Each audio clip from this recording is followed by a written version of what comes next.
Welcome back everyone, Racer X here, and today we're going to be talking a little bit about the Chevy Camaro. Why? Because the Camaro has always been one of the most important and iconic American performance cars out there. And today I want to talk a little bit about the history of the Camaro. And as we know, the last Camaro actually rolled off the assembly line at the end of last year. A really sad day if you like American performance.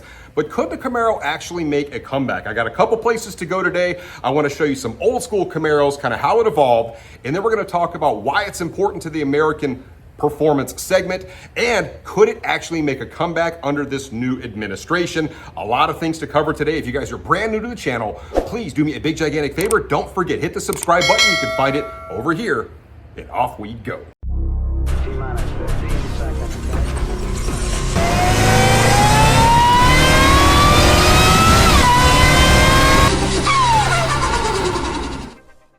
I have just arrived at Streetside Classics in Tampa. They have some of the coolest vintage cars you can imagine. This place is huge, and I want to show you a little bit more on when the Camaro actually started. This is what the inside of Streetside Classics Tampa looks like. Just take a look. I don't know if you can really see, but if you like old cars, more traditional cars, it's like a Disneyland in here. I've filmed a few videos from here. Let's go look at some of the Camaros because I want to show you what the first gen Camaro actually looked like. Camaro, fiery new creation from Chevrolet.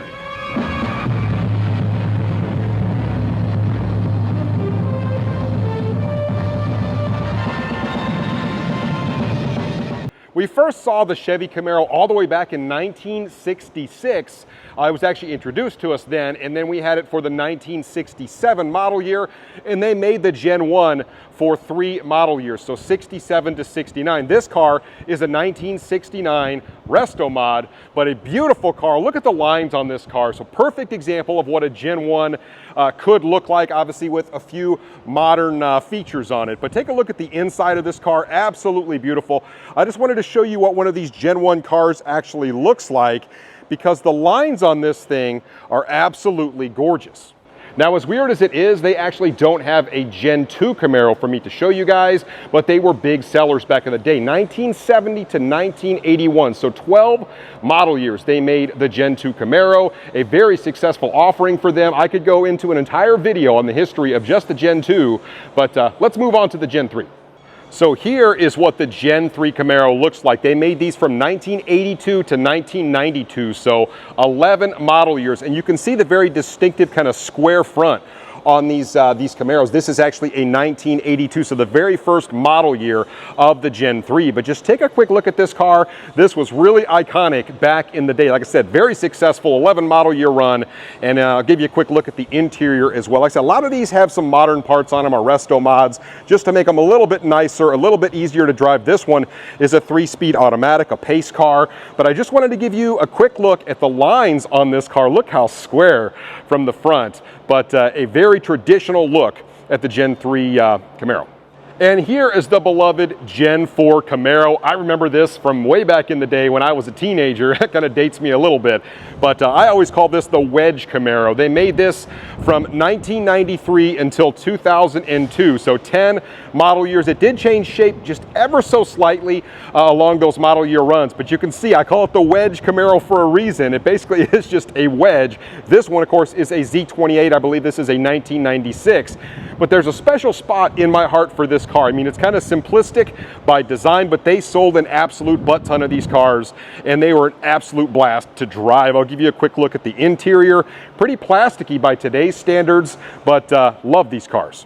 And just for comparison's sake, this is a late Gen 4 Camaro. You can see how the headlights changed a little bit, but the overall shape of this car stayed basically the same all the way up until 2002.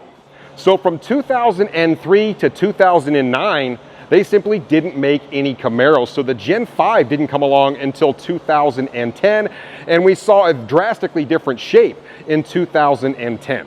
So I stopped into Morgan Chevrolet in Tampa because I want to talk about a couple other generations of Camaros, and then sort of give you my thoughts on why Camaro should make a comeback. So the Generation 5 Camaro was a very successful generation for GM. They made it from 2010 until 2015, so 6 total model years. And in 2012, that's actually when they kind of reached the pinnacle of sales.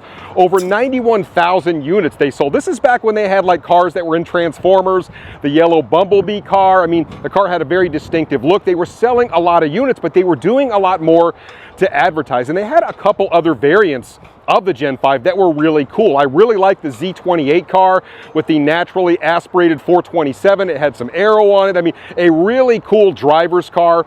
And then, of course, you had the LSA engine. You had the 6-liter engines that they were putting in the cars. There were a lot of really cool things going on. Obviously, this was the first supercharged version that you're going to get.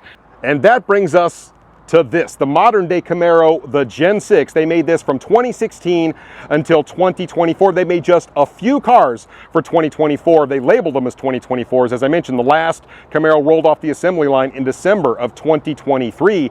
And they had a lot of really cool cars. Obviously, you have the SS car. This is where we're starting to get into the LT1 motors, right? So you have the LT1, which is basically kind of like the old Scat Packs used to be. It is a 6-cylinder trim almost, but you've got the V8 engine with 455 horsepower. Then, of course, you have the SS with that same awesome LT1 engine.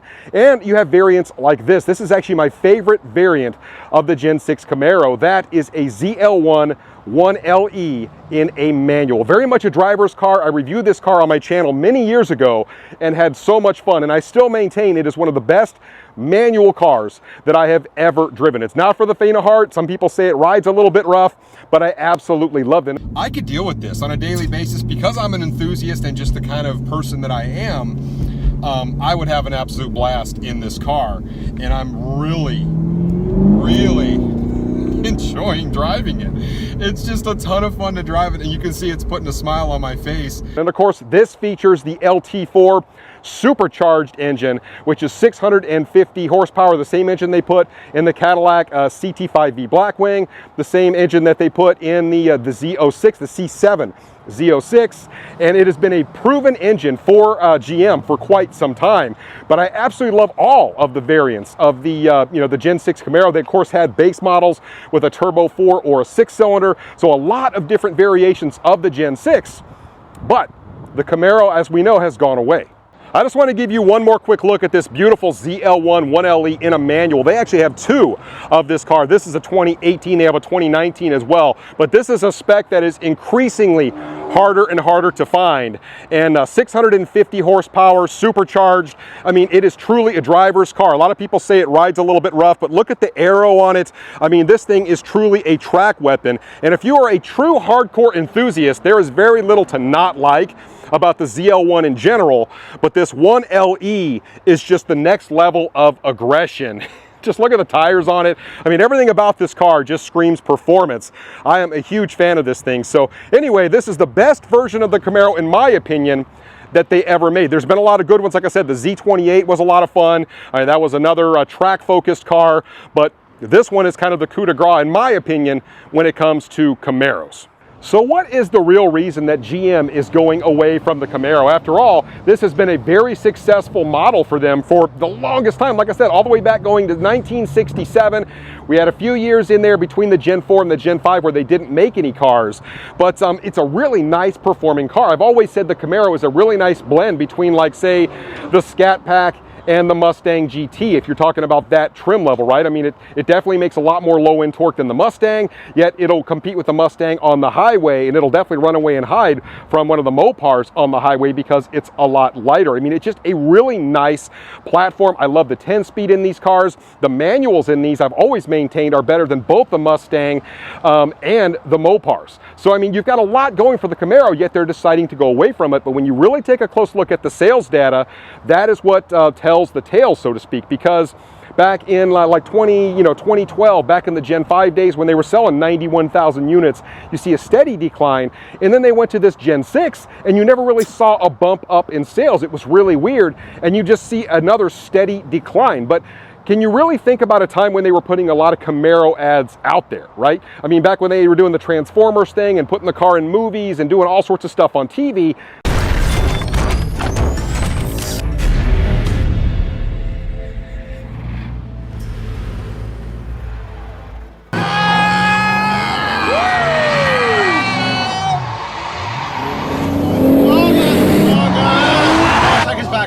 Look, it's back. Oh, no, You all right over there, Steve? Oh, you're an idiot. I'm going to kill you.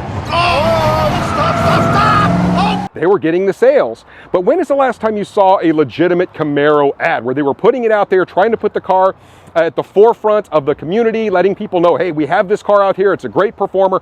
I mean, you got the Vet stuff out there, and there's really not all that much on a Vet, but the Corvette has always kind of stood on its own. But this by far is the more affordable option for people that aren't independently wealthy, so to speak, right? I mean, the Camaro is just a really nice option. I've always said the LT1 Camaro in this 6th gen is one of the most affordable, like bang for the buck type performance cars that you can get. But if GM isn't going to promote the car, it's not going to sell. Now, the Camaro isn't exactly perfect, just like any other car out there, right? I mean, a lot of people have had negative things to say about the Camaro, just like they would the Mustang or the Scat Pack or really anything else. People always have their gripes. One of the things people have said in the past is that there's this huge blind spot back here, which I would tend to agree with. However, when I owned my Camaro, once I got used to it, it was really no big deal. And when you talk to a lot of other Camaro owners, they basically all say the same thing. They're like, look, at first I was like, oh, there's a blind spot there. And then they just kind of learned to live with it.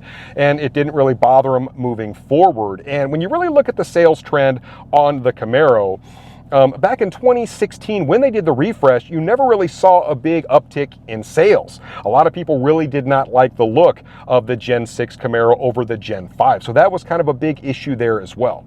So here's the thing, when you look at the American V8 performance segment, so to speak, right, there's only a couple of players left in the game. You see Dodge basically abandoning the segment. Obviously, they're owned by Stellantis. We're going to get their Hurricane inline 6 turbo. They're going to a lot of EVs, a lot of hybrids. I mean, we've already talked a lot about that. And then, of course, you have the Corvette. However, the Corvette is a much more expensive option. It really doesn't hit the same consumer that you would like the Camaro, the Mustang GT, the Scat Pack. Not everybody out there has $80,000 or $100,000 or $120,000 for a brand new Corvette. However, there were a lot of people that had, say, $40,000 for a brand new LT1, or $50,000 even for maybe a brand new Camaro SS that was nicely equipped.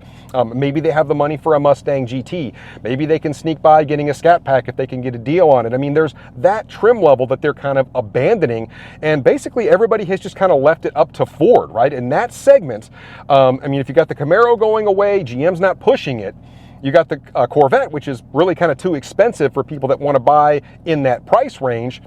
You get the Mustang GT, and yes, they may actually come out with a four-door Mustang GT. Jim Farley and team, they are over there at Ford licking their chops right now going, we got this market all to ourselves. So why in the world would Chevrolet not try to revive the Camaro? Maybe they even revive the Pontiac brand and bring the Trans Am back, but try and compete in this segment. There's still a lot of people out there, especially with this new administration being more, V8 friendly, right? At least for the next 4 years, we know that's going to be the case. Like I said, I'm not a political guy, not going to get into it at all about politics, but we already know the Trump administration is going to kind of roll back the EV mandate, and it's going to open the playbook up.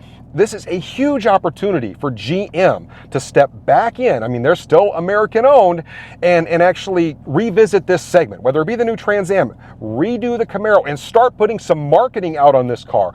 Make it affordable, give people some options, and like I said, they could make a more torquey 8-cylinder that still hits maybe a 5 or 6 on the smog index, and people could have a lot of fun with this and just give it a new look. Why not go for that? Now is the absolute perfect time for GM to make this move. I've already pleaded my case with Dodge and Stellantis. Being European owned, they're off on their own thing right now. And I don't necessarily like that. Like I said, we talked about it at length. Perfect opportunity for GM to give an affordable 8-cylinder, fun, possibly continue to do a manual just like you see in this car. And why not? Why not go capture more of that segment and not just leave it all to Ford? Now, I'm not going to lie, GM, if you decide to redo the Camaro, please put a bigger trunk in this car. Good gosh. It's like the size of a shoebox. Well, I figured since I had this ZL1 1LE in a manual, which, like I said, I can't find this spec hardly anywhere, might as well take it down the road a little bit and just listen to it. I mean, I'm just cruising right along here. Gosh, this is such an amazing driver's car. Always loved this car in this spec. Just listen to that engine.